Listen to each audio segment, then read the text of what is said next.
Chào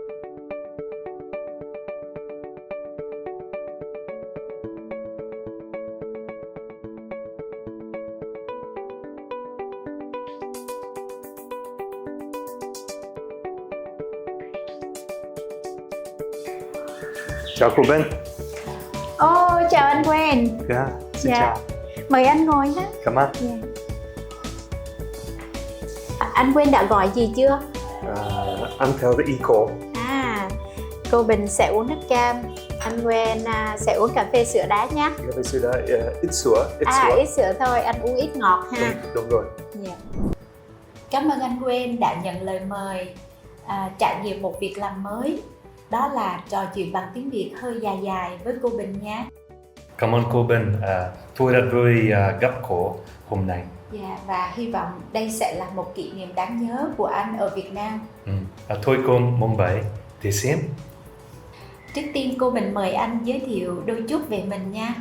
Tôi tên là Wayne, tôi là người New Zealand, là Kiwi. Tôi đã sống ở Việt Nam 9 năm rồi. Trước đây tôi là tổng giám đốc công ty AA Việt Nam.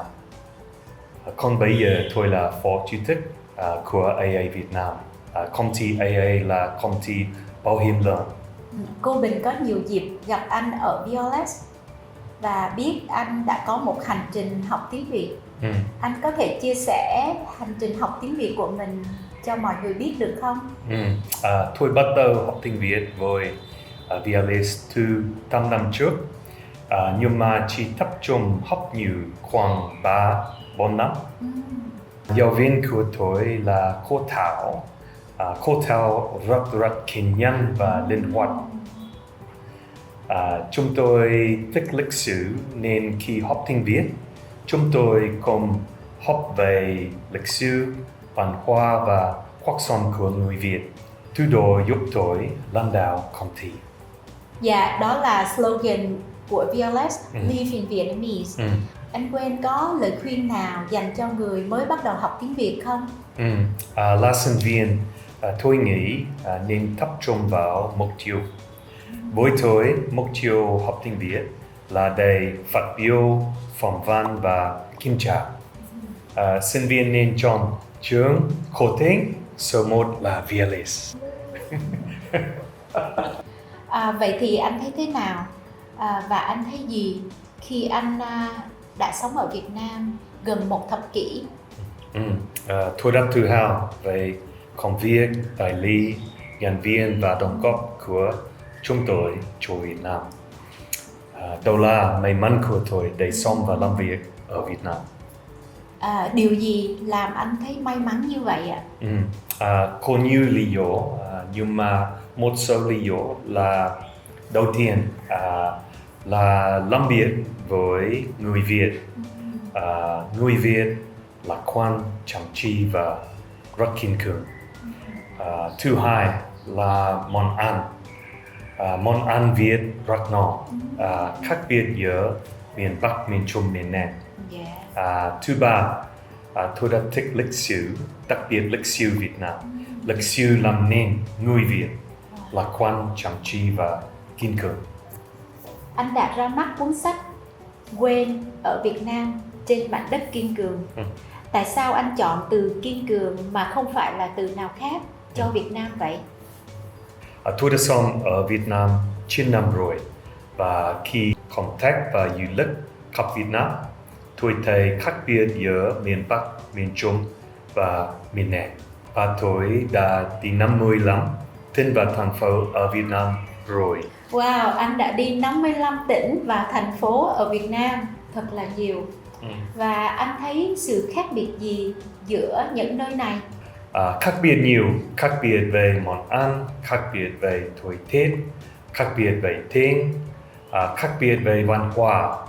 Nói chung là có rất nhiều khác biệt, nhưng mà một phẩm chất của tất cả người Việt đều có là kiên cường. Tại sao anh nhìn thấy phẩm chất kiên cường của người Việt?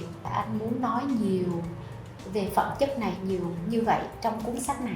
Đầu tiên, cuộc sống của người Việt luôn luôn khó khăn. Thứ hai, cả lịch sử Việt Nam hơn 400 năm mà khó hơn 1.400 năm là chiến tranh. Hơn nữa ở Việt Nam còn có nhiều thiên tai, đặc biệt là ở miền Trung. Tôi cảm nhận là người Việt phải đối diện với nhiều khó khăn từ tất và mất mặt. Nhưng mà người Việt luôn luôn lạc quan, chăm chỉ và rất kiên cường. Đó là lý do tại sao tôi đặt tên sách là Wayne ở Việt Nam trên mảnh đất kiên cường. Anh Wayne biết không, cô Bình cũng nhận thấy là kiên cường cũng là một phẩm chất tiên quyết của một người lãnh đạo trên đường dài. Cô Bình tin chắc rằng anh Wayne có phẩm chất này. Thì hôm nay anh Wayne có lời khuyên nào dành cho các bạn lãnh đạo trẻ để phát triển cái khả năng lãnh đạo của mình? Trong cuộc sống, tôi phải làm việc rất chăm chỉ cho tất cả mọi việc. Là lãnh đạo, làm việc chăm chỉ trong thời gian khó khăn giúp phát triển phẩm chất kiên cường. Một phẩm chất quan trọng của lãnh đạo trẻ là cam kết. Anh cho cô Bình một ví dụ được không? Ví dụ, tôi đã thích khi xem CV của một lãnh đạo trẻ với nhiều năm làm việc ở một công ty.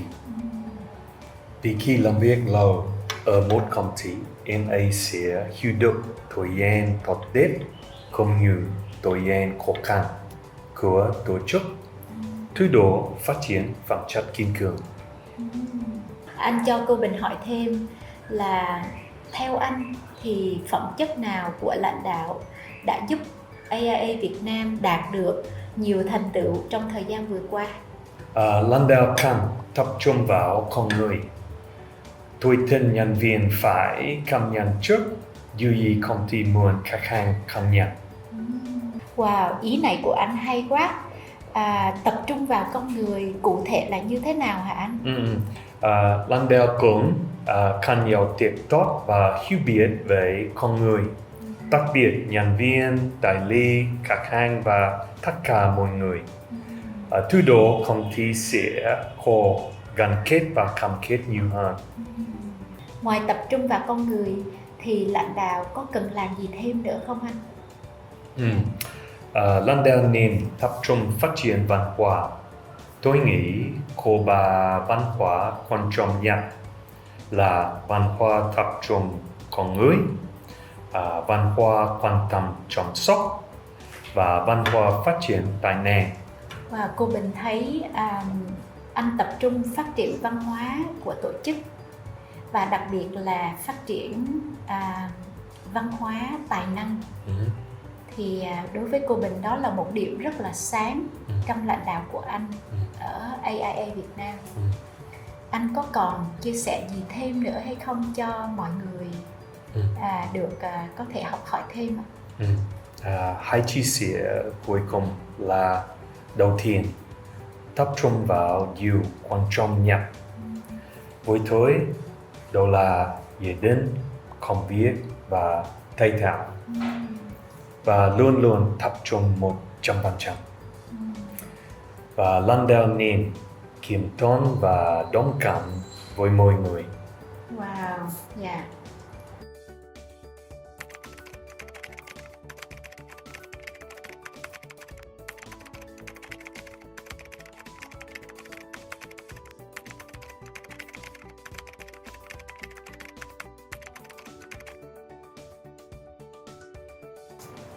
Mọi người vừa được xem và nghe một cuộc nói chuyện của anh Wayne với cô Bình, và hy vọng mọi người cũng nhìn thấy những cái phẩm chất mà anh Wayne vừa chia sẻ trong đời sống của anh và trong lãnh đạo của anh được thể hiện trong hành trình học tiếng Việt của anh.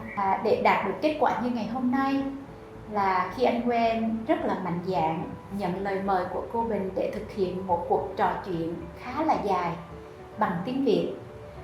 Thì đây là kết quả của cả một cái hành trình mà anh Wayne đã rất là cam kết, kiên cường.